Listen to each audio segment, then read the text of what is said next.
guys, I promise to get a dual camera soon so you can see me as I say this, but we're going to do this video on God testing your faith, okay?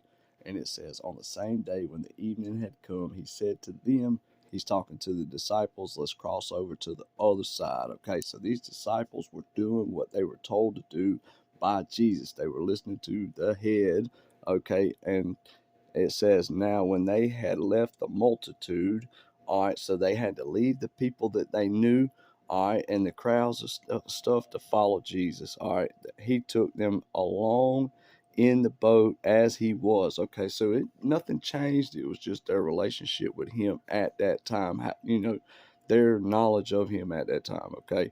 And it says, and there were other little boats with them, okay. Now, this one confused me for a while, but I get it now, okay. And if you think about it like this, it was Jesus and the disciples there, okay, but it involved everybody, okay. There were other people involved. It wasn't just about them, all right.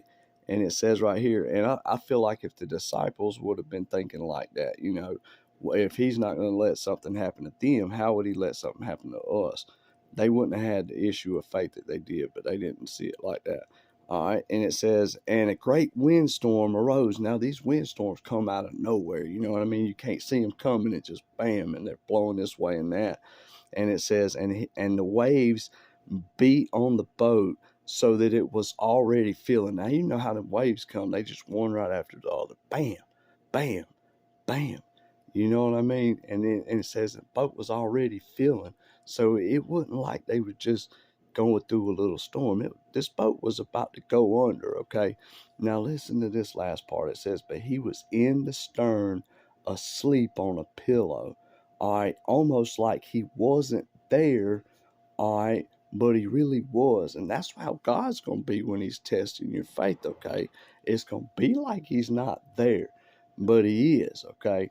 And it said, and then they awoke him and said, teacher. So God shows you right here that this is a test of the faith. He goes in there and they say, teacher. But then listen to this. Right after that, God gives you the biggest excuse that we use today when we talk about our faith.